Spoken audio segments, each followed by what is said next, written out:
MBC 뉴스의 광장. 여러분 안녕하십니까, 황혜진입니다. 9월 27일 금요일 뉴스의 광장 시작하겠습니다.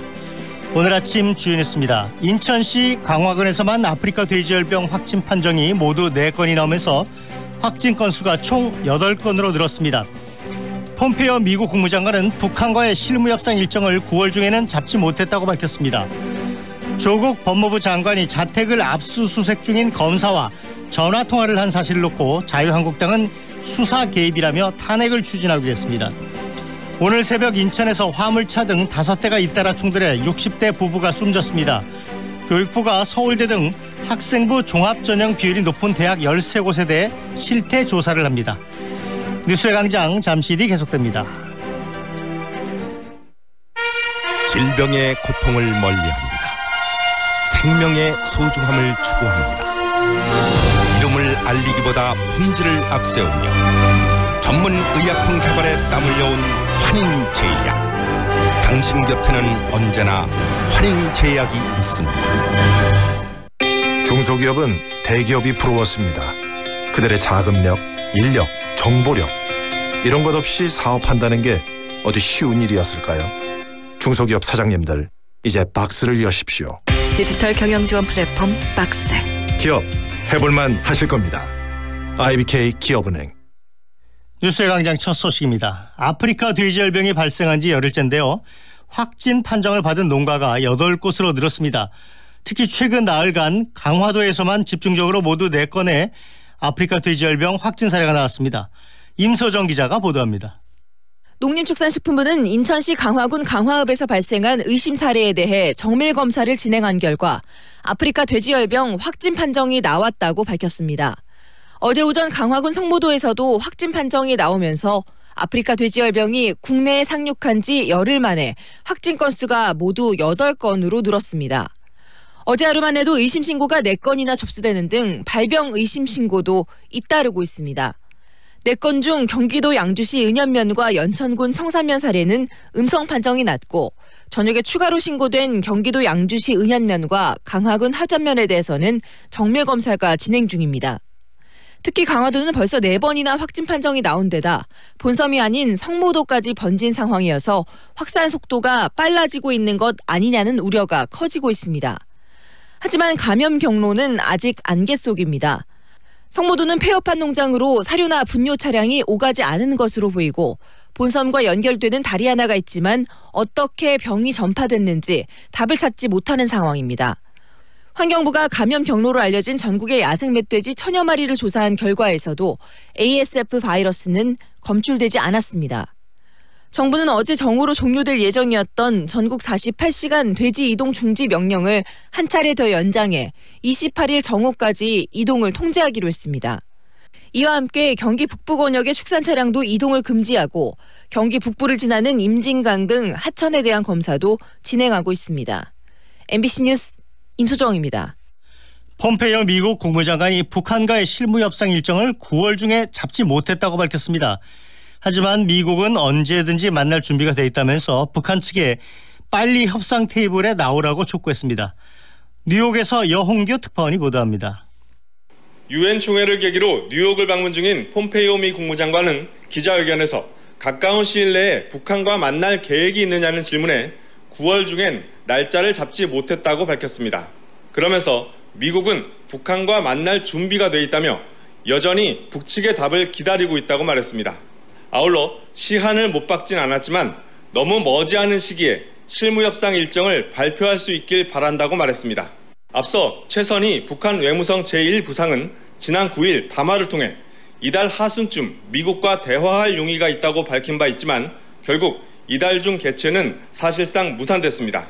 MBC 취재팀은 실무협상에 대한 북한 측 입장을 듣기 위해 유엔 주재 북한 대표부를 찾아 인터뷰를 시도했습니다. 하지만 북한 대표부 관계자는 민감한 반응을 보이며 취재 요청을 거부했습니다. 안녕하세요. 저 남측 문화방송 기자입니다. 바빴습니다. 이번에 북미가 모르겠어요. 한미 간 북핵 조율은 분주하게 이루어지고 있습니다. 이도훈 한반도 평화교섭본부장은 현지 시간 25일 뉴욕에서 미 국무부의 스티븐 비건 대북 특별대표와 데이비드 스틸웰 동아태 차관보를 각각 만나 북미 실무협상 재개 방안을 논의했습니다. 9월 하순으로 대화 시점까지 콕 집어 언급했던 북한이 선뜻 나서지 않고 있는 이유는 아직 알려지지 않았습니다. 오는 30일로 예정된 김성 유엔 주재 북한 대사의 유엔 총회 연설에서 어떤 입장이 나올지 주목됩니다. 뉴욕에서 MBC 뉴스 여홍규입니다.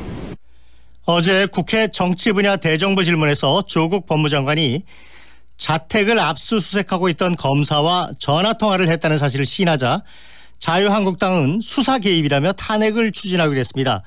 반면에 더불어민주당은 검찰이 야당과 내통하고 있는 상황이 확인이 됐다면서 단호한 조치를 하겠다고 밝혔습니다. 김지경 기자가 보도합니다. 조국 사퇴 팻말을 앞세운 한국당 의원들은 조국 법무장관이 인사말을 하러 연단에 오르자 아예 등을 돌렸습니다.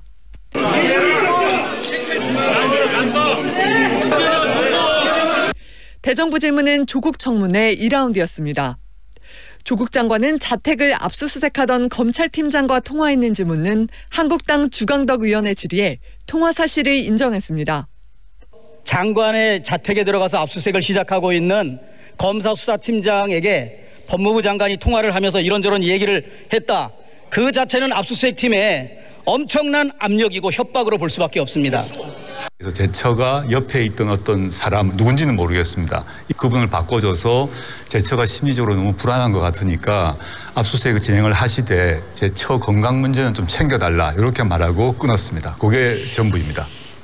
한국당은 긴급 의원총회를 소집해 조국 장관이 수사에 개입한 거라며 탄핵을 추진하기로 결의했습니다. 저희 당은 직권남용에 대한 형사 고발을 추진하겠습니다. 또한 탄핵 소추에 대한 또 추진을 하겠다는 말씀을 드립니다. 바른미래당도 대통령이 해임을 거부하면 탄핵안 발의가 불가피하다고 밝혔습니다. 민주당은 수사팀만 알 수 있는 수사 내용이 야당에 실시간으로 보고되고 있다며 검찰을 강하게 비판했습니다. 누가 했는지 모르지만 야당 의원한테 이렇게 직보를 하고 있습니다. 검찰이 안 한 것이라면 그 안 한 것을 입증하기 위해서라도 반드시 내부 조사를 해야 됩니다. 대정부 질문 직후 민주당은 긴급 의원총회를 열고 검찰이 야당과 내통한다는 사실이 입증됐다며 단호한 조치를 마련하겠다고 밝혔습니다. 또 한국당 소속인 이주영 국회 부의장이 한국당 긴급의원총회를 이유로 합의 없이 정의한 데 대해 국회법 위반이라며 책임을 묻겠다는 방침입니다. MBC 뉴스 김지경입니다. 황회진 앵커가 진행하는 MBC 뉴스의 광장입니다.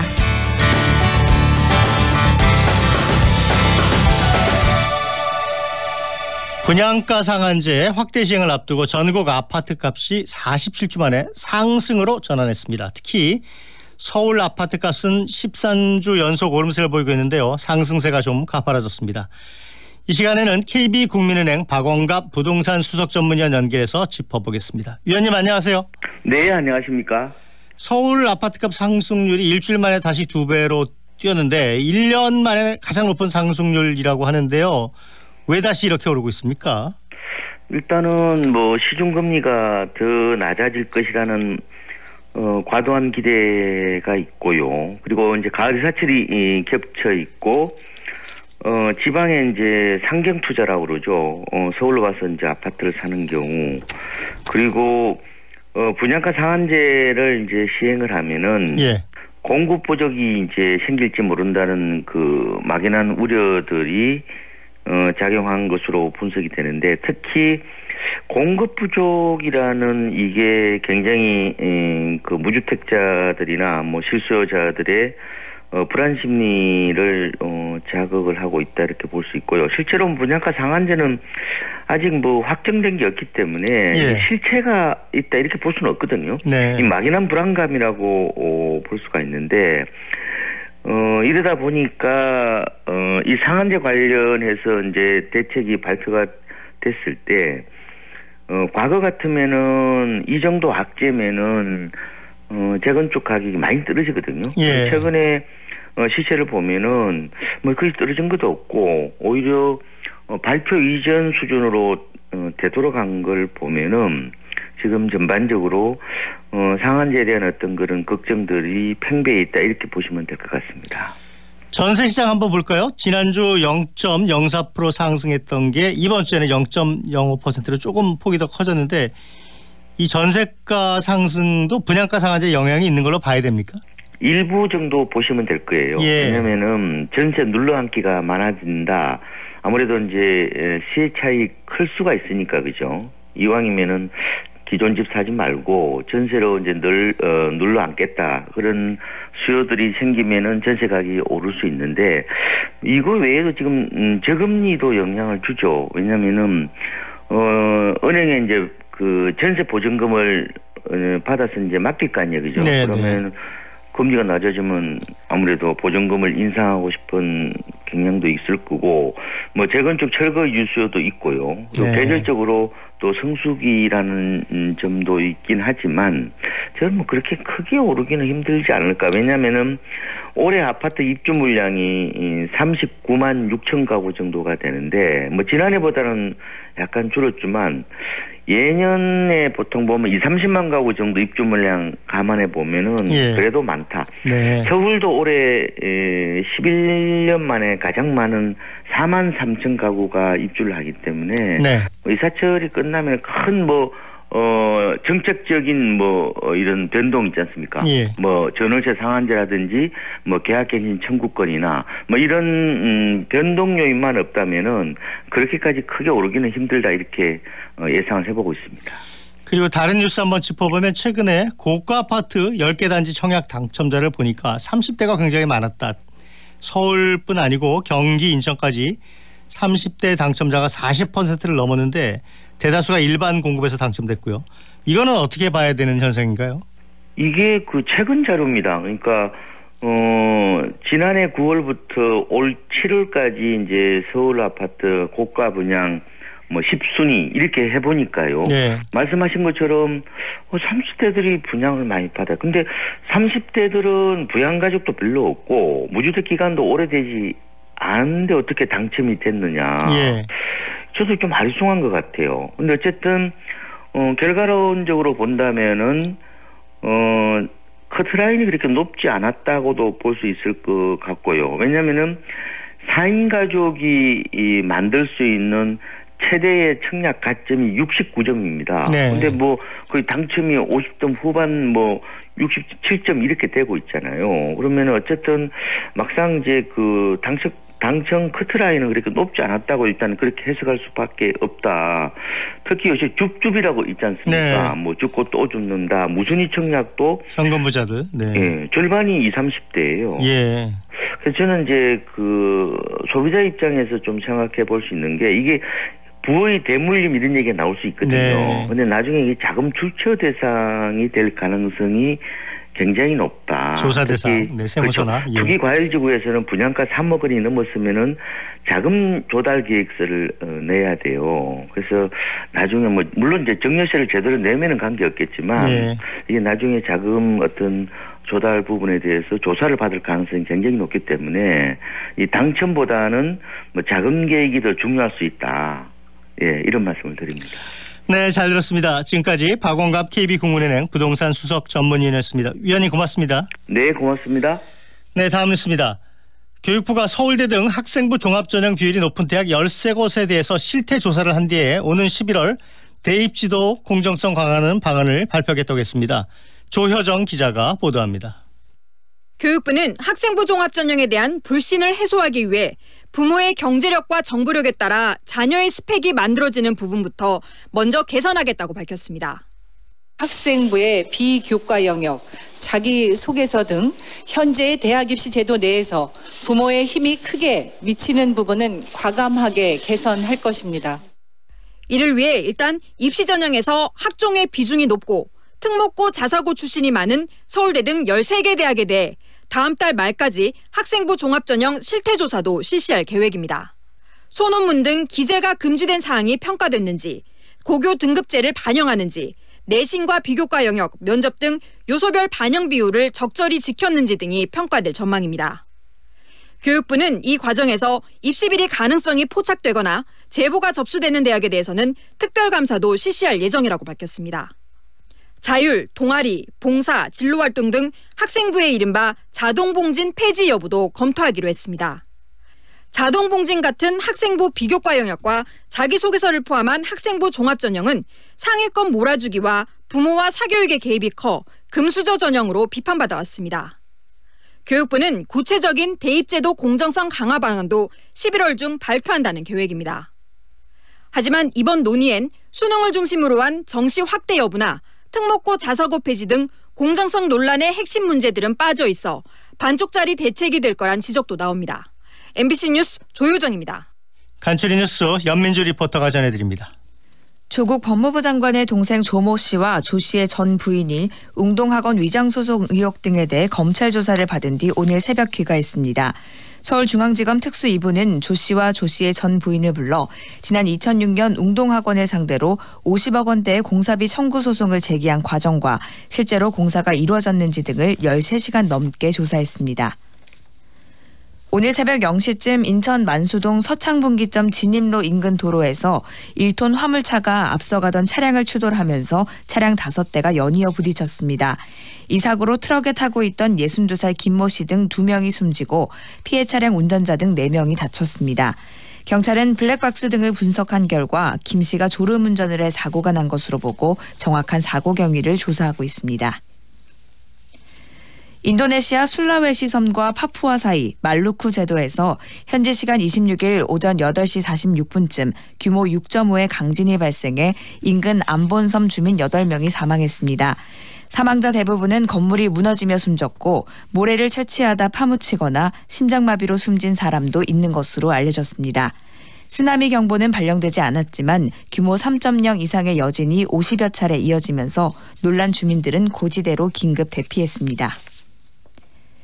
식품의약품안전처는 시중에 유통 중인 조개젓 136건을 수거해 검사한 결과 44건에서 A형 간염 바이러스 유전자가 검출됐다고 밝혔습니다. 오늘은 전국이 대체로 흐린 가운데 새벽에 제주도를 시작으로 남부 지역에 비가 오는 곳이 있겠습니다. 낮 최고 기온은 서울 27도, 부산 23도 등 23도에서 28도 사이로 어제보다 조금 낮겠습니다. 바다의 물결은 서해와 동해는 최대 1에서 1.5m로 낮게 일겠고 남해는 최대 2m로 일겠습니다. MBC 라디오 가을 프로그램 개편에 따라서 뉴스의 강장은 오늘까지만 방송됩니다. 다음 주 월요일 아침부터는 MBC 7시 뉴스가 방송됩니다. 그동안 뉴스의 강장과 함께해 주신 청취자 여러분께 깊이 감사드립니다. 뉴스의 강장 여기서 마치겠습니다. 고맙습니다. 저는 황혜진이었습니다.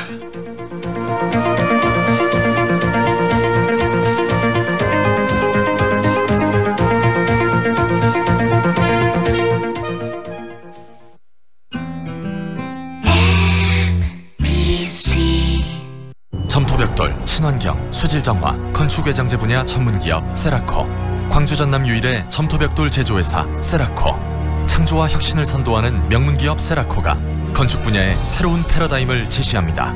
고객과 함께 행복한 내일을 건설해 나가겠습니다. 나주 061-331-9000번 세라코. 가드레일, 중앙분리대, 교량난간, 방음판 전문 제조기업 가스코.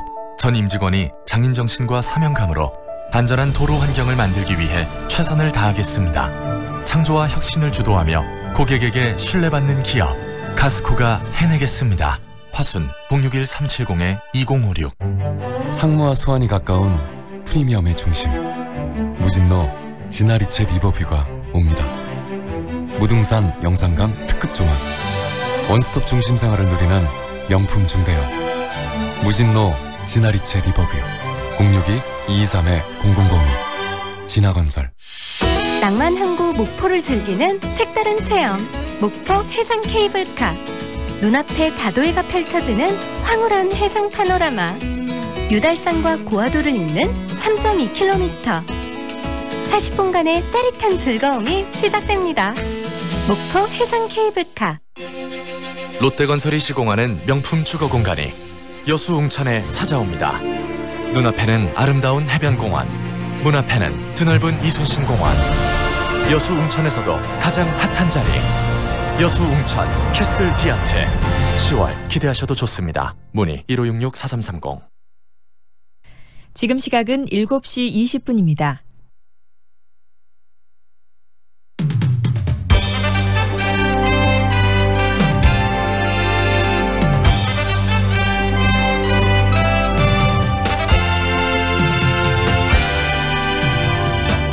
황동윤의 시선집중.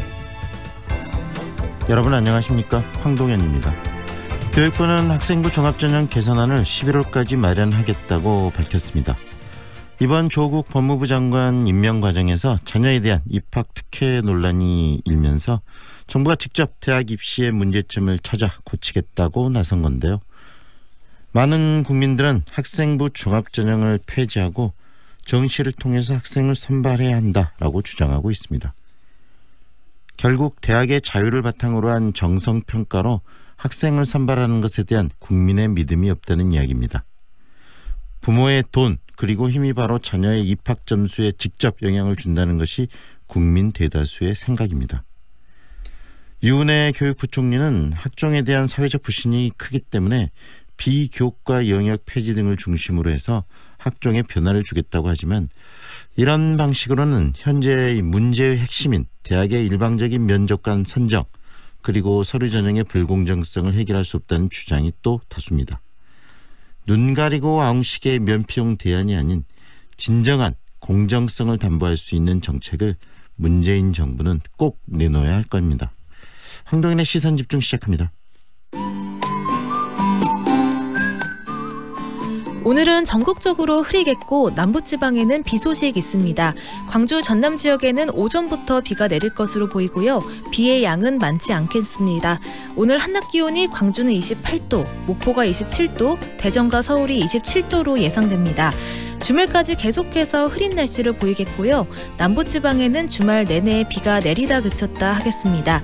광주 전남 지역의 예상 강수량은 5에서 40mm입니다. 현재 광주의 기온은 17도, 습도는 99%입니다. 동문대로 문화사거리에서 무등도서관 사거리 방향 현재 불법 주정차 많습니다. 양동시장 주변에 이중 불법 주정차 많아서 통행 불편한 상황입니다. 하남대로 흑석사거리에서 운남주공 6단지 방향 밀리고요.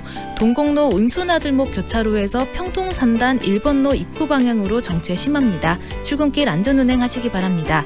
광주의 숨은 맛집, 놀거리 정보가 가득한 사랑방 맛집 협찬 날씨와 교통정보의 신혜빈이었습니다. 황동현의 시선집중과 함께하고 계시는 지금 시각 7시 22분 막 지나고 있습니다. 일부 지역아동센터에서 지원금 불법 횡령을 비롯한 파행적 운영이 문제가 되고 있습니다. 이것은 단순히 일부 지역아동센터의 비리가 아니고 좀 근본적인 문제다라는 그런 지적들이 나오고 있는데요. 그렇기 때문에 그 원인을 밝히고 제도와 구조를 근본적으로 개선해야 한다라는 이야기도 함께 나옵니다. 관련 대책으로 특별감사를 일단 주장하는 분이 계십니다. 광주광역시의회 김광란 의원 연결해서 관련 이야기 듣겠습니다. 안녕하세요, 의원님. 네, 안녕하세요. 네, 우리 지역 아동센터 지금 어떻게 운영이 되고 있는지 먼저 이야기를 해주시겠어요? 광주의 지역 아동센터 운영은 잘 아시겠지만 저소득층 아이들이 방과 후에 돌봄과 학습 지도가 필요해서 네. 그 아이들이 머물고 생활할 수 있는 공간으로 되고 있고 대부분 이제 개인이 시설 운영 신고를 하면 자치구에서 승인을 하고 운영을 하고 있죠. 그리고 이제 여기에 아이들 운영 방과 후 돌봄과 학습 지도를 위해서 국가가 인건비하고 센터의 운영비 그리고 아이들의 급식비를 지원해주는 시스템입니다. 네, 굉장히 중요한 부분이고 그렇기 때문에 이렇게 운영이 되는 건데 그렇다면은 광주 지역에 몇 개 정도 이 지역 아동센터가 운영이 되고 또 그 몇 명 정도 아이가 이 지역 아동센터에서 생활을 하는 거죠? 광주의 지역 아동센터는 총 현재 312곳인데요. 네. 한 센터당 대부분 광주는 한 80-90%가 30인 이하 시설이고요. 네. 그리고 나머지 한 20% 정도가 30인 이상 시설인데 한 40여 명 정도 아이들이 등록돼서 생활하고 있는 것으로 이렇게 이제 행정에서 취합한 수치는 그렇습니다. 네. 근데 보통 전국의 특광역시 지역아동센터의 개소수를 비교해 보면 아동 1000명당 보통 한 0.58개 정도인데요. 네. 광주는 아동 1000명당 1.58개에서 지역아동센터의 개소수가 네. 특광역시 평균에 비하면 3배 이상이 높은 거죠. 그러니까 이건 광주가 다른 지역에 비해서 저소득층 아이들이 살짝 많기는 합니다. 네. 비율로 보면요. 그런데 그에 비해서 지역아동센터의 개소 수는 훨씬 더 많아서 굉장히 지형적이고 비정상적이라는 얘기는 그동안 여러 차례 있어 왔고, 네. 이것 때문에 이게 지금 그러면 내부가 제대로 운영이 되고 있는가에 네. 대한 문제 제기는 좀 사실 있었죠. 네, 충분히 문제를 제기할 만한 상황이고, 또 그렇다면 예산은 얼마 정도 이 지역아동센터에 투입이 됩니까? 예산이 많지가 않습니다. 사실은. 네. 제가 아까 30인 이하 시설은 정확히 보면 29인 이하 시설이고 30인 이상 시설인데요. 네네. 29인 이하 시설은 인건비와 운영비 포함해서 월 480만 원이고요. 네. 30인 이상 시설은 580만 원 정도 되는데요. 네. 여기에 이제 뭐 종사자 특별수당이나 기타 뭐 후원금이나 그리고 뭐 우수 지역아동센터에 선정이 되면 뭐 조금 더 얹어주고 이렇게 좀 부과되는 예산들은 좀 있습니다. 네. 이제 29인 이하 시설은 이 전체 예산 중 운영비하고 인건비가 따로 예산이 나뉘어서 가지 않아요. 네네. 그러니까 운영비 나가는 예산 중 5% 이상은 반드시 운영비로 사용해라. 네. 이 정도 지침만 있고, 그러면 이제 센터장, 시설장 1명하고 생활복지사 선생님 1분, 29인 이하 시설은 2분 정도니까 근무하는 시스템이니까 운영비 일부를 제외하고 나머지는 인건비를 사용하는 현재 예산 구조죠. 네. 자, 이쪽에서 그런데 지역아동센터에서 여러 문제점들이 지금 나오고 있다고 이야기를 하시고 그 제기를 하셨는데 구체적으로 들려주세요. 어떤 문제들이 나타나고 있습니까? 사실은 최근 이제 어떤 모 방송에 보도된 사례를 보면 급식비를 저희가 예산이 투여되고 아이들한테 급식을 제공하도록 하고 있는데 네. 유통기한 지난 식재료들 가지고 급식과 간식을 제공하고 그 유통기한 지난 것만 문제가 되는 게 아니고 내용이 너무너무 부실했던 거죠. 네. 그러니까 방송 영상에서 제가 실제 뭐 그 화면을 보고 눈물이 날 뻔했는데 네. 문제는 또 분명히 식자재로 고기나 뭐 이런 걸 샀다고 영수증 처리는 되어 있는데 실제 그것이 급식으로는 제공되지 않고 네. 그리고 이제 이 센터가 두 군데가 부부가 운영하는 곳이었는데 한 군데는 분명히 시설장한테 급여도 나가고 이러는데 한 군데는 아내가 운영하고 한 군데는 남편이 운영하는 곳이었어요. 네. 그래서 남편이 운영하는 곳은 남편이 여기 시설장으로 되어 있고 급여도 나가는데 출근하지 않고 있고 그리고 여기에서 근무한 교사가 있는데 생활복지사 그 교사 선생님한테 근무 시간을 단축시키고 근로계약서보다 근무 시간 단축시켜서 남는 시간에 대해서는 그 인건비를 다시 되돌려받는 방식이라든지 네.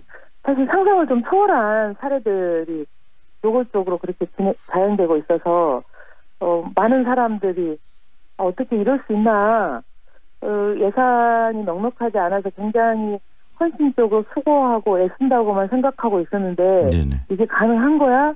이렇게 해도 되는 거야? 라고 하는 네. 뭐 안타까움이 컸던 거죠. 결국은 이 지역 아동센터가 아이들의 복지와 또 거기를 운영하는 선생님들의 봉사 정신으로 운영이 돼야 되는데 실질적으로 운영자들이 거기에서 수익을 창출하는 경우들이 발생했다는 거 아니겠습니까? 과도하게. 그렇죠. 네. 그게 문제였죠. 네. 결국은 그런 부분들 특히 광주 같은 경우에는 다른 지역보다 3배 정도 이런 아동센터가 많고 거기서 수익을 창출하는 경우들이 발생한다면 관리 감독의 문제 아니겠습니까? 맞습니다. 사실은 방금 말씀하신 것처럼 개소수가 훨씬 더 많고 이것을 운영하는데 임대료 나가죠.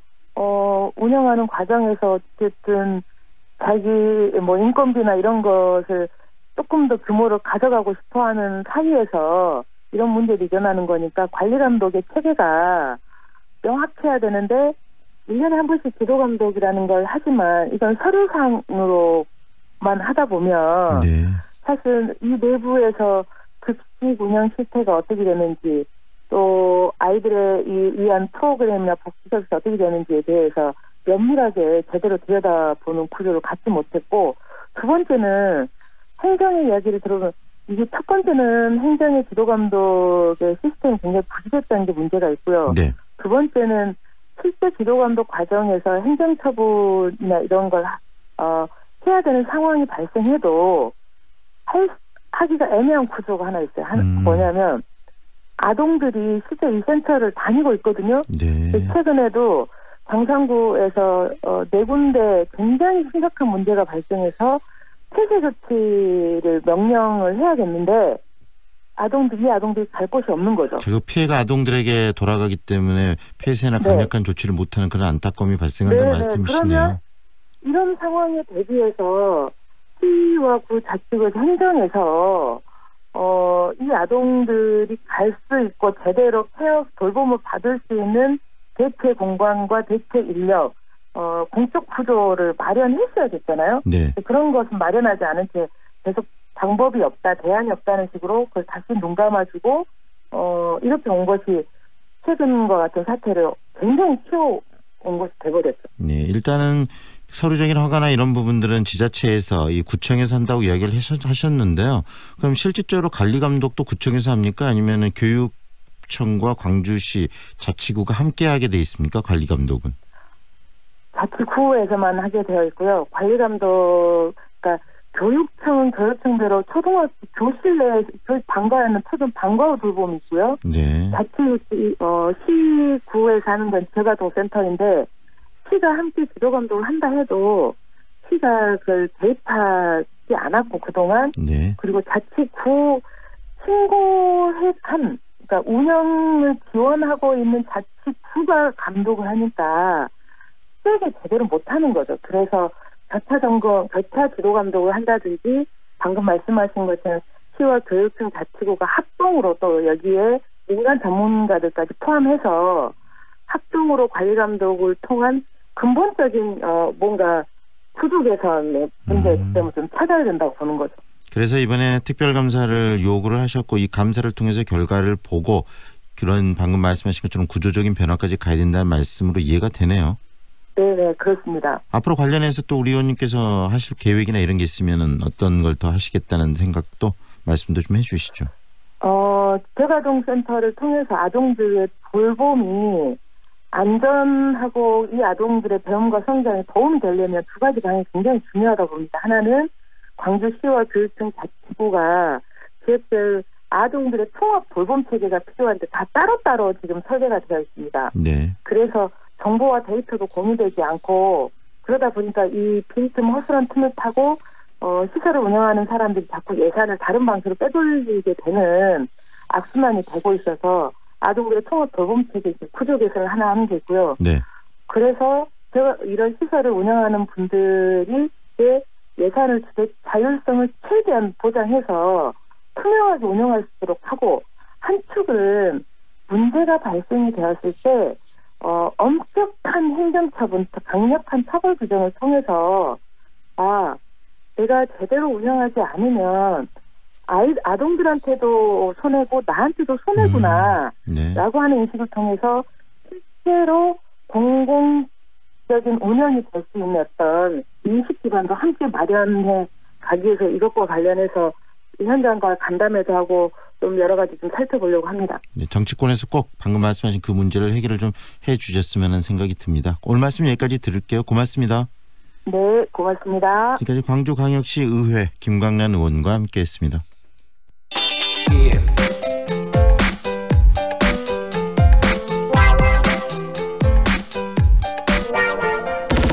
조금은 어렵고 딱딱한 경제 이야기를 쉽고 재미있게 풀어보는 시간입니다. 박영래의 경제 토크앤토크. 뉴스온 광주 전남 취재본부 박영래 국장 오늘도 함께합니다. 어서 오십시오, 국장님. 네, 안녕하십니까. 이 영광 한비도 원장 폐쇄 목소리가 요즘 굉장히 높아지고 있더라고요. 그렇습니다. 이 통상적으로 원전의 수명을 30년으로 보고 있는데요.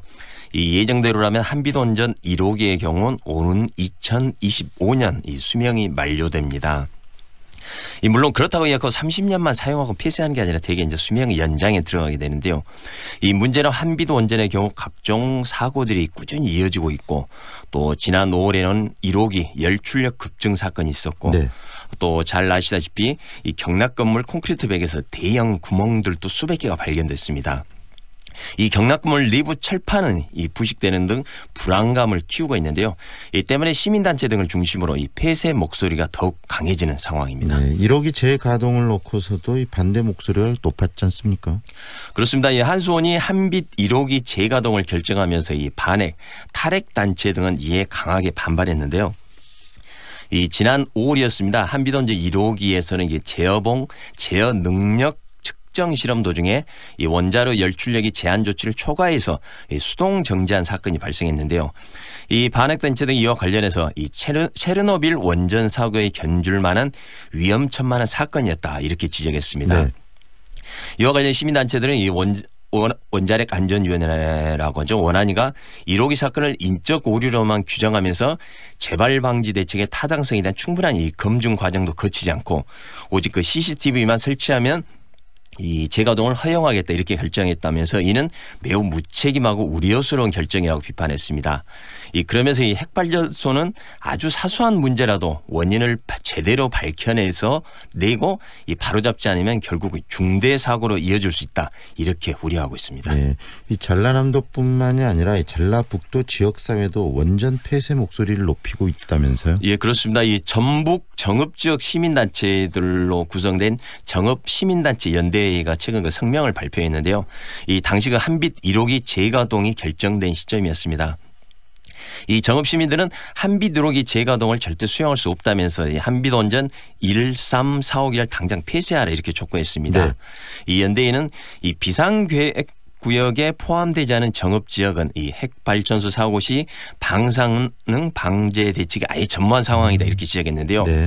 이 만에 하나 한빛 1호기 열출력 폭증 사고가 이 제어되지 못하고 중대 사고로 이어졌다면 그 누구도 책임질 수 없고 또 복구할 수도 없는 심각한 희생과 혼란 상태에 빠질 것이 자명하다 이렇게 강조했습니다. 다시 좀 정리를 하면 정읍지역 같은 경우에는 원전 비상계획구역에 포함되어 있지도 않기 때문에 원전 사고가 발생할 경우에는 아무런 대책도 마련되어 있지 않다라고 지금 주장한다는 말씀 아니겠습니까? 이 말씀하신 이 원전 비상계획구역은 이 발전소 반경 대개가 30km를 말합니다. 네.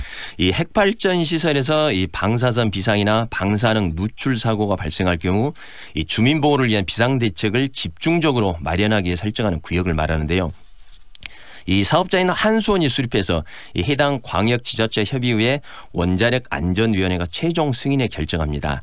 이 한빛원전 같은 경우는 이에 포함되는 지역이 영광 그리고 전북 고창, 전북 부안입니다.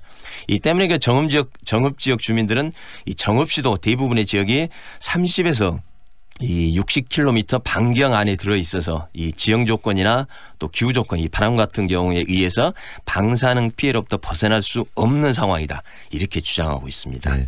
그리고 또 한빛 원전을 폐쇄해야 된다는 목소리는 청와대 국민청원에서도 좀 잇따르고 있다면서요.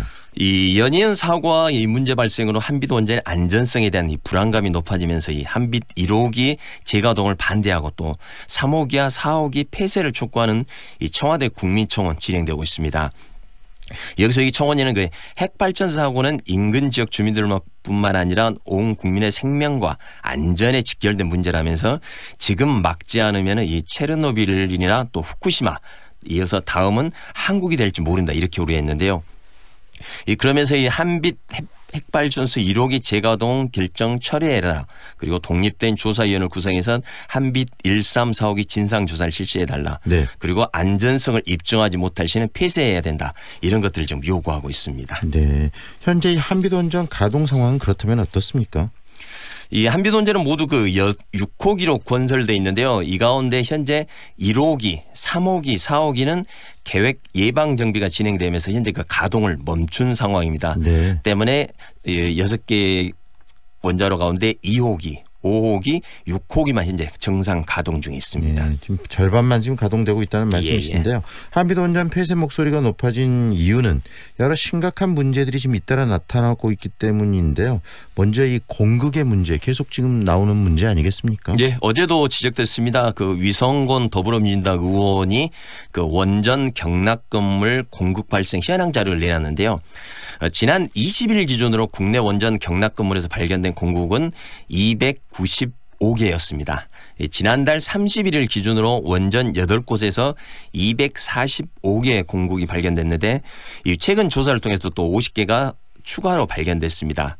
문제는 이 가운데 94%가 이 영광 한빛 원전에서 발견됐다는 것입니다. 네. 이 한빛 원전은 1호기에서 14개, 2호기 18개, 그리고 3호기 124개, 4호기 121개, 또 6호기에서는 1개 등 그 총 278개의 공국이 발견됐습니다. 특히 3호기와 4호기에서 이 공국, 이 구멍이 많이 지금 발견됐다는 거 아니겠습니까? 예. 말씀드렸듯이 3호기 124개, 또 4호기에서는 121개인데요. 네. 이 1995년에 건설된 이 4호기 경락 건물은 이 당시 그 현대건설이 시공을 맡았고 상업운전은 1996년부터 시작됐습니다. 이처럼 한빛원전 3호기와 4호기의 경락 건물에서 다수의 공국이 발견된 것은 이 시공 당시 이 부실 공사 때문인데요. 이 한국수력원자력은 공국 발생 원인이 이 건설 당시 콘크리트 다짐 불량에 기인한 것으로 추정된다. 이렇게 설명하고 있습니다. 네, 그리고 최근에는 그 엄청 깊은 이 초대형 구멍, 이 공국이 발견되기도 했지 않습니까? 네, 그렇습니다. 그 지난 7월이었죠. 예. 한빛원전 4호기 경락 건물 콘크리트 벽에서 깊이가 157cm의 이 대형 공국이 발견됐습니다. 네. 이 경락 건물의 콘크리트 벽을 관통하는 그 주중기 배관이라는 데 있는데 이 바로 아랫부분에서 발견된 건데요. 네. 이 주중기 배관 관통물은 경락 건물을 수평으로 관통하기 때문에 이 주변 건물의 벽은 그 통상 그 120cm보다 두꺼운 167cm로 만들어져 있습니다.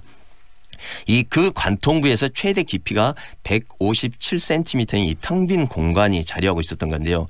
예, 그렇다 보니 벽은 이 10cm 정도만 남아 있고 이 나머지 벽 공간은 텅 빈 상태였던 것입니다. 네, 원전의 경락 건물이라는 게 원전 사고 발생할 경우 이른바 마지막 보루인데 거기에 10cm 정도밖에 그것을 막는 부분이 없었다. 굉장히 좀 쇼킹한 일 아니겠습니까? 예, 이 경락 건물 이 원자로에서 사고가 발생했을 때 이 방사성 물질이 밖으로 새어 나오는 것을 막아주는 벽입니다. 그래서 경락 건물 내부는 이 두꺼운 강철판과 이 콘크리트 벽이 이중 구조로 밀폐되어 있는데요. 이 내부 철판이 CLP라고 흔히 부릅니다. 네. 이 철판의 두께가 무려 6mm입니다. 그리고 벽 같은 경우는 최소 1.2m 두께의 이 철근 콘크리트 벽체로 되어 있습니다. 그런데 그처럼 튼튼한 철판이 콘크리트 벽에 심각한 문제들이 지금 연이어 발생하고 있다. 이게 지금 현재 이 한빛 원전의 문제점 아니겠습니까? 그렇습니다. 이 콘크리트 벽과 강철판은 만일의 사고 발생 시 이 방사성 물질의 외부 누설이나 누출을 방지하는 이 다중 방호벽으로 이 최후 방벽 기능을 수행합니다. 따라서 원자로 죄송합니다. 따라서 원자로 경락 건물 내부에서 발생 가능한 모든 설계 기준 사고에 대비해서 이 건물 내부의 압력이 상승해도 안전성이 유지될 수 있도록 하고 있습니다. 네. 그런데 이 경락 건물 내부 이 CLP 철판 부식은 곳곳에서 또 예상보다 훨씬 심각한 것으로 드러났고 이 콘크리트 벽 내부는 이 구멍이 숭숭 뚫려 있어서 이 불안감을 더하고 있는 상황입니다. 네, 국장님, 그래서 이 때문에 지금 한빛 원전 3호기와 4호기를 건설한 현대건설에 대한 책임을 물어야 한다, 이런 목소리가 좀 높아지고 있는 것 같아요. 그렇습니다. 이 시공을 맡은 현대건설의 책임자를 처벌해야 된다, 이 시민단체들의 주장입니다. 네. 이 현대건설 같은 경우는 그동안 한빛 3, 4호 외에도 우리나라가 핵발전소 대부분을 건설한 건설사입니다. 때문에 현대건설의 책임을 묻지 않을 수 없다는 건데요. 이 건설사의 부실 시공임에도 이 세월이 지났다는 이유로 이 면죄부를 주어서는 안 된다, 이렇게 시민단체들은 주장하고 있습니다. 네, 한빛 원전에 대한 국민들의 불안감은 높아지는데 정부나 또 한국수력원자력의 입장은 어떻습니까? 아직 폐쇄를 논하기에 이르다, 이런 건데요. 이 한빛 원자력본부 같은 경우는 이 공국에 대한 구조물 건전성 평가와 또 완벽한 정비를 통해서 원전 안전 확보에 만전을 기할 계획이다, 이런 입장입니다. 이 점검 진행 사항이나 이 정비 결과는 지역민들에게 투명하게 공개해서 원전 안전 운영에 최선을 다하겠다, 이런 건데요. 하지만 전문가들은 좀 보다 철저한 구조 안전성 조사를 실시한 뒤에 한빛 원전의 폐쇄 여부를 결정해야 한다, 이런 입장입니다. 이 구조 안전성 조사라는 건 어떤 걸 말하는지도 이야기 좀 해주세요. 말씀드렸듯이 그 영광 한빛 원전 경락 건물에서 발견된 공국 무려 278개에 달하는데 그 원인과 안전성에는 현재 의문이 제기되고 있습니다. 이 때문에 전문가들은 이 많은 공국이 원전의 안전성에 어떤 영향을 미치는가 이런 구조 안전성 평가를 최종적으로 진행한 뒤 이 폐쇄 여부 등을 심도 있게 논의해야 한다 이렇게 강조하고 있습니다. 네, 오늘 말씀 잘 들었습니다. 고맙습니다. 네, 고맙습니다. 지금까지 뉴스원 광주 전남 취재본부 박영래 국장과 함께했습니다.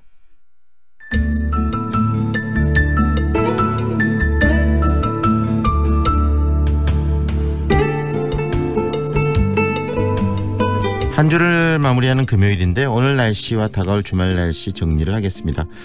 광주지방기상청 박정은 예보관 연결합니다. 안녕하세요, 예보관님. 네, 안녕하세요. 네, 오늘 날씨 전해주시죠. 네, 우선 이 시각 현재 광주 전남 대체로 맑은 날씨를 보이고 있는데요. 밤사이 지표면 냉각으로 기온이 떨어지면서 구례, 한평, 곡성 등의 지역에는 안개가 끼어 있는 곳이 많이 있습니다. 오늘은 남해상에 위치한 기압골의 영향으로 오전에는 남해안에 비가 시작이 되겠고요. 오후에는 동부 내륙으로 점차 확대가 되겠고 밤에는 소강 상태에 드는 곳이 많겠습니다. 낮 최고 기온은 24도에서 28도의 분포로 어제와 비슷한 분포를 보이겠습니다. 네, 가을 느낌이 점점 무르익는 그런 시점인데요. 주말 날씨 소개도 해주세요. 어떻습니까? 네, 주말 동안에도 남해안을 중심으로 약한 비가 예상이 되고 있습니다. 토요일은 오후 3시까지 남해안을 중심으로 비가 온 후 그치겠고요. 일요일 새벽에도 남해안에 비가 온 후 아침에는 대부분 그칠 것으로 예상을 하고 있습니다. 오늘부터 모레 새벽까지 남해안과 동부 내륙을 중심으로 내리는 비의 양은 5에서 40mm입니다. 이번 비는 기압골의 위치가 남쪽에 위치하기 때문에 상대적으로 북쪽에 위치한 광주, 담양 등의 지역에서는 강수 가능성은 조금 더 낮겠습니다. 네, 주말 여행이나 그리고 또 바깥 활동을 계획하시는 분들이 많으실 텐데 내일 비는 그러면 3시쯤이면 그친다는 말씀이신가요? 네, 그렇습니다. 또 남해안을 중심으로 오기 때문에 위쪽 지역은 조금 더 강수 가능성은 낮겠습니다. 네, 다음 주 날씨도 전망을 해주시죠. 네, 다음 주 화요일경 기압골의 영향으로 비가 오겠고 그 밖의 날은 고기압 가장자리에 들어 가끔 구름이 많겠습니다. 네. 기온은 평년보다 조금 높을 것으로 예상을 하고 있고요. 특히 10월 1일과 2일경에는 바다의 물결이 최고 4m까지 높게 일 것으로 예상이 되기 때문에 해상 활동에 각별히 유의를 하셔야겠습니다. 네, 그리고 열대저압부가 발생했다 이런 말이 들리고 그러던데 그렇게 되면 태풍이 또다시 북상을 하고 한반도를 거쳐갈 가능성이 있는 겁니까? 네, 우선 열대저압부는 태풍의 전 단계로 기압이 더 낮아지고 바람이 강해진다면 태풍으로 발달을 하게 됩니다. 25일 오후 3시 괌 동남동쪽 해상에서 발생한 열대저압부는 다소 느리게 발달하는 경향을 보이고 있습니다. 또 이제 그 태풍으로 주말쯤에 발달할 가능성이 있기 때문에 예의주시 감시를 하고 있습니다. 태풍으로 발달을 할 경우에는 북태평양 고기압이 일본 열도에 걸쳐 형성되어 있고 이 가장자리를 따라 다음 주 초반에 이동을 할 가능성이 있겠지만 아직은 북태평양 고기압의 색이나 위치 등 우리나라 주변 기압계 변화에 따라서 그 진로의 변동성이 크기 때문에 아직 우리나라의 영향 여부를 말하기는 조금 이르다 생각됩니다. 네, 오늘 말씀은 여기까지 듣겠습니다. 고맙습니다. 네, 감사합니다. 지금까지 광주지방기상청 박정은 예보관이었습니다. 이어서 교통 상황 그리고 미세먼지 농도도 들어보겠습니다. 서문대로 백운교차로에서 대광여고 입구 방향 백운교차로 지난 지점 가장자리 차로에 대형 화물차 여러 대 서 있습니다. 현재 서문대로에 교통량 많습니다. 광주대교차로에서 행암교차로 방향으로 지나는데 신호 2번 필요하고요. 대광여고에서 백운교차로 방향으로 정체됩니다. 봉선로 주월중 입구에서 백운교차로 방향으로 밀려 지납니다. 상무대로 서창교차로에서 공암 입구 사거리 방향으로 지나는 차량들 제속도 못 내고 있고요. 사암로 하남산단 6번로 입구에서 9번로 입구 방향으로 밀렸다 풀렸다 반복됩니다. 출근길 안전운행하시기 바랍니다. 오늘 미세먼지 농도는 좋음 단계를 나타내고 있습니다. 현재 광주의 기온은 18도, 습도는 99%입니다. 광주의 숨은 맛집, 놀거리 정보가 가득한 사랑방 맛집 협찬 교통정보의 신혜빈이었습니다.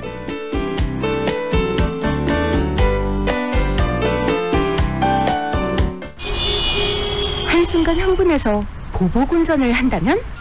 사고가 안 나도 범죄입니다. 보복운전은 단 한 차례만 시도해도 엄중 처벌받는다는 걸 명심하세요. 안전한 운전문화 만들기 현대오일뱅크가 함께합니다. 주유소는 현대 오일뱅크. 화순 더힐 314. 자연친화형 설계, 예술적인 감성을 담아낸 더힐 314. 쾌적한 자연과 여유 있는 삶의 가치를 실현하는 도시명 전원주택 단지 청정화순 더힐 314로 여러분을 초대합니다. 분양문의 061-373-0314 주 우청화. 광주 남구에 8년 올전세 아파트가 공급된다는데 만 19세 이상 무주택자면 청약통장 없이 가능하대. 8년 동안 이사 걱정도 없고 세금 걱정도 없고 단지 주변 공원과 스마트 시스템으로 쾌적하고 편리한 생활까지. 남구 도시첨단 남해온해뜨 10월 오픈 예정 062-382-0024 남해종합건설.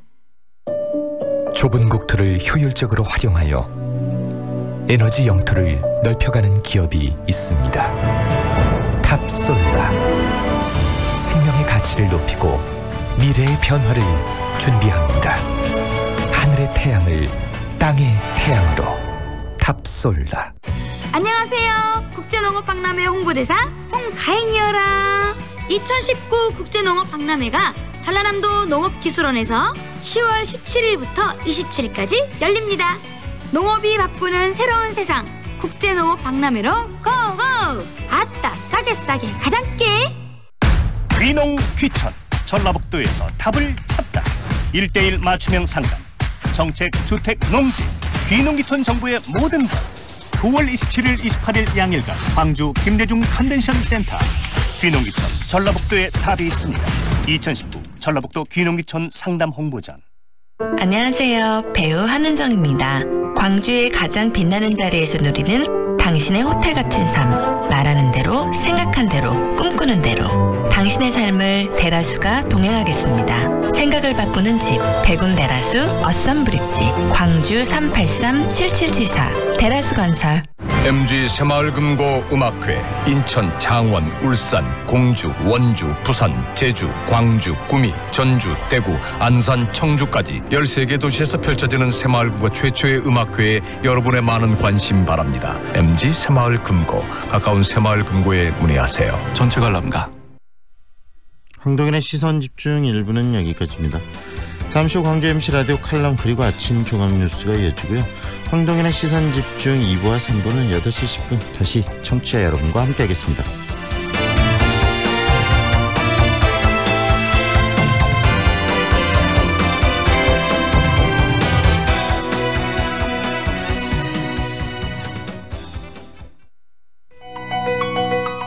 광주 MBC 라디오 칼럼. 라디오 칼럼은 여러 전문가들의 의견을 통해 한국 사회의 방향과 광주 전남의 미래 비전을 찾는 시간입니다. 오늘은 배려의 미학, 자리 이탈한 주제로 광주교대 미술교육과 정인남 교수와 함께합니다. 일본 화가 나카가와 이사쿠가 그린 맹인의 무리는 피터 브리겟 맹인이 맹인을 인도하다는 그림을 재해석하여 그린 그림입니다. 5명의 앞을 못 보는 맹인이 외나무 다리 위를 새끼줄을 잡고 건너는 그림입니다. 맨 앞사람이 리더인데 행여 발을 잘못 디디면 새끼줄을 잡고 있던 나머지 4사람 모두 난간 밖으로 떨어져 죽게 됩니다. 리더의 판단력과 예지력, 책임감 등을 비유적으로 강조한 것입니다. 두 번째 사람은 일본식 굽이 높은 남학신을 신고 있습니다. 보이지 않는 맹인에겐 키가 크거나 작거나 아무 의미가 없습니다. 이것은 남보다 위에 서거나 앞서거나 돋보이고자 하는 명예욕이나 허영심, 과시욕 등을 빗대어 표현한 것입니다. 세 번째, 네 번째 사람은 건강한 사람, 그 뒤에 허리가 굽은 병약한 노인을 그렸습니다. 그것은 사회적 약자나 노인은 서로 돕고 함께 가야 넘어지지 않는다는 것을 표현한 것입니다.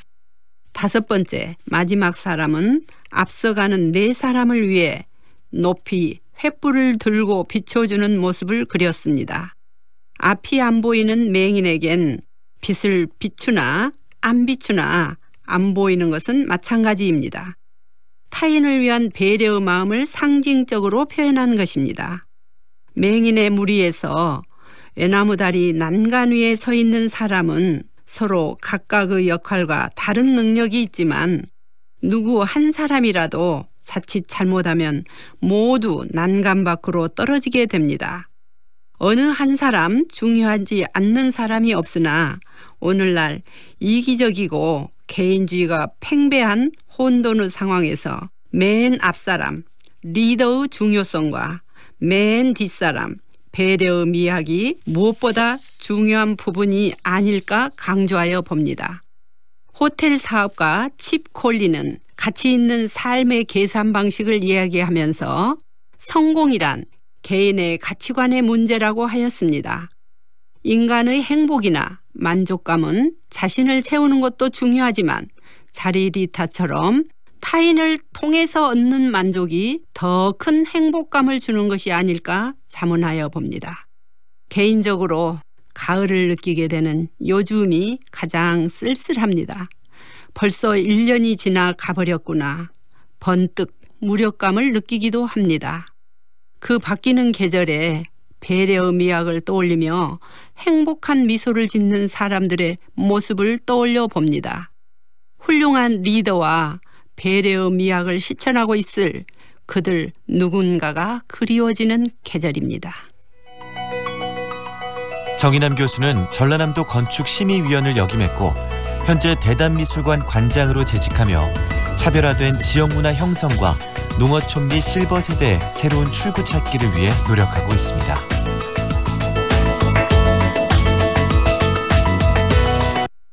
지금 시각은 7시 57분입니다.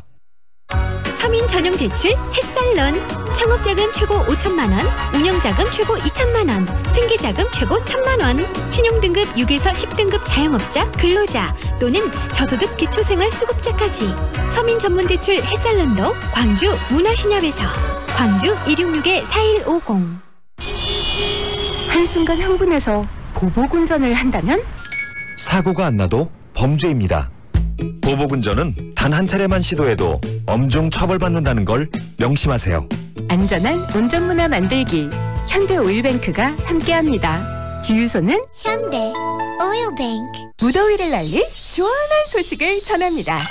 고품격 커뮤니티 풀퍼니시드 시스템에 놀라고 살아보고 결정하는 4년 전세 선택형에 반하고 어딘지 궁금하시죠? 충장 유탑 유블레스 홍보관 오픈 중. 문의 1899-1066 유탑건설. 광주 남구에 8년 올전세 아파트가 공급된다는데 만 19세 이상 무주택자면 청약통장 없이 가능하대. 8년 동안 이사 걱정도 없고 세금 걱정도 없고 단지 주변 공원과 스마트 시스템으로 쾌적하고 편리한 생활까지. 남구 도시첨단 남해온해뜨 10월 오픈 예정. 062-382-0024 남해종합건설. 무등산 북쪽의 둥지를 튼 광주광역시 북구 평촌마을. 바람 한 점, 구름 한 점도 쉬어가는 이 마을은 자연 그대로의 모습을 간직한 청정 생태마을입니다. 서산에 해가 지고 마을에 어둠이 내리면 이곳을 밝히는 또 하나의 작은 불빛. 반딧불이가 하늘에 별이 떨어져갖고 움직이는 느낌이 많이 들었어요. 스스로 빛이 낸다니까 되게 놀랍기도 하고 다음에도 또 봤으면 좋겠다고 생각해요. 반딧불이가 있다라고 하는 건 광주 무등산이나 이 지역의 환경이 깨끗해지고 있다, 환경이 복원되고 있다, 저는 그렇게 생각합니다. 알수록 귀한 산 무등산. 무등산에 사라진 반딧불이가 돌아왔습니다. 광주 MBC 캠페인 무등산을 사랑하자. 이 캠페인은 현대해상, SK 브로드밴드, 현대모비스와 함께합니다. AM 819kHz, 표준 FM 93.9MHz, 광주 MBC 라디오입니다. HLCN. 지금은 강인함과 세련됨이 공존하는 SUV를 경험할 시간. 모하비 더 마스터가 8시를 알려드립니다.